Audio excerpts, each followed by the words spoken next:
taking it back to the streets. Williamson County in Tennessee, the wealthiest county in the whole state, and that's where I work. All right, so I've got a comment that just came in just minutes ago, and it was from our new and good friend, Andrew Moss. I like when he leaves comments because they're intelligent and they take this channel in directions that I want it to go. So Andrew commented on a video I posted earlier this morning called "I don't deserve a hair transplant. I am not worthy. Balding is my fate." All right, so here's what he had to say.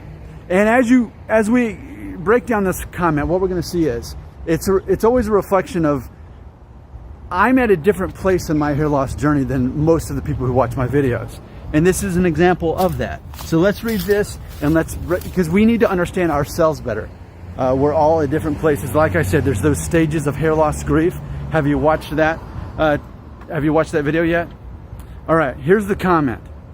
Quote, "It's interesting that you said that you would be bothered by people finding out about your hair transplant if you got one.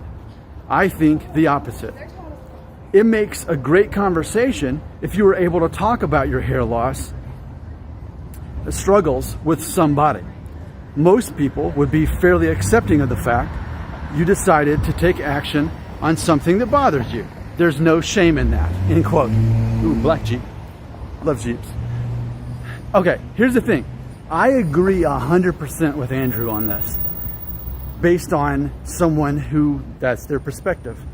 But keep in mind, as I said in the video about the stages of grief of hair loss, that when you are at the very final part of the hair loss grief stage, you're in a position where you're just helping people at that point. Your hair loss doesn't bother you, you just want to help other people. That's how you win, that's how you graduate. But most of my subscribers are nowhere near that, okay? So for a guy like me, ironically, I am not ashamed of being seen. We'll just watch this. Okay, looks pretty decent, right? I'm in the shade. Yeah, not so bad, right? Okay, yeah. And then, bam, sunlight. Whoa, Nick, you're going bald. All right.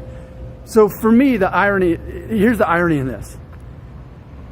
As far as me caring what people think, I don't care about people noticing that I'm going bald, or I'm not worried about how I'll be perceived as a bald person. The only fear I have when it comes to what do people think about me is actually this. It's important to me that people don't think that I'm insecure. Okay? And I'm being very vulnerable and honest by telling you that today. Okay? The one thing that I don't want people to think about me is that I'm insecure, because I'm not. And I know how much credibility and attractiveness a man has when he's seen as decisive and confident. So if people think that I'm not confident, then that's the thing that would bother me. So that's why for me, a hair transplant is an attack against my identity, because it goes against the concept of me having hair loss struggles, which I don't have. The funny thing is, and I know a lot of people have trouble accepting this, but the reality is, when I first started noticing my receding hairline, the issue, I didn't really care about that. I actually cared more about that I wasn't going to grow anymore, that I was 5'9". That actually bothered me more than the hair thing. So when I went through the stages of hair loss grief, it honestly wasn't a very long process. But a lot of my subscribers are stuck in that process. They've been stuck in it for years. And some of you are going to continue to be stuck in that, right? So if you haven't watched that video on hair loss grief that I recently did, I want you to check that out, okay? But all that being said, if you are in a position to where you actually are bothered by hair loss, and you choose to get a hair transplant, and for some people that's just the best option. Like I say, I'm a balding advocate, but for some people, they're never going to get over their hair loss without getting a hair transplant. There's an awesome Jeep too. Man, look at that. So for those people, I think it would be a good thing. Get the hair transplant. You're not going to be able to overcome your hair loss from within like I can. Get the hair transplant. Openly talk about it. That's part of, maybe you can encourage other people who are in that same situation. But can you process the irony here? Okay? For someone who has completed all the stages of hair loss grief, and who really didn't take that long to go through them, I realized, yeah, I'd rather just help people through the process that it actually bothers them. And for me, it doesn't bother me, so I might as well help them. But the only thing that would make me worry about what people would think is if they think that I'm insecure. Because I know, as a grown man, it's not about people seeing you as bald or not. It's about them seeing you as confident and decisive and having a good skill set, able to make good money. Not just the fact that you make money, but that you have the ability to make money and that you know how to do that. These are things that I value. I don't value hair because hair doesn't make me money. In fact, losing hair makes me money because I make these videos and I make money while I sleep by doing these. See, that's the difference between me and my subscribers, most of them. Most of them are nowhere near where I'm at in the stage.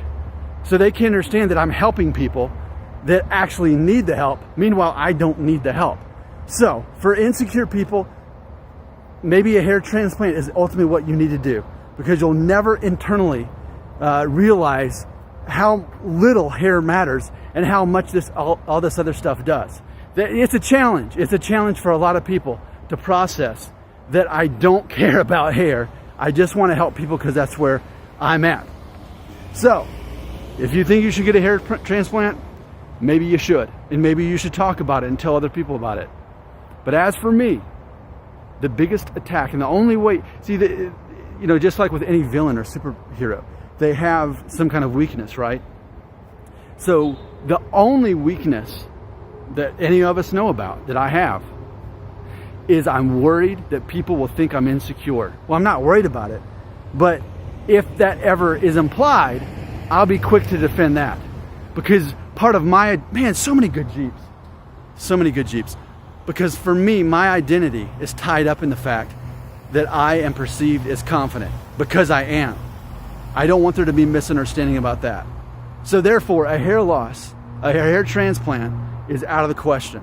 I'm not worried about this. This hair loss makes me money, and I am king of corporate.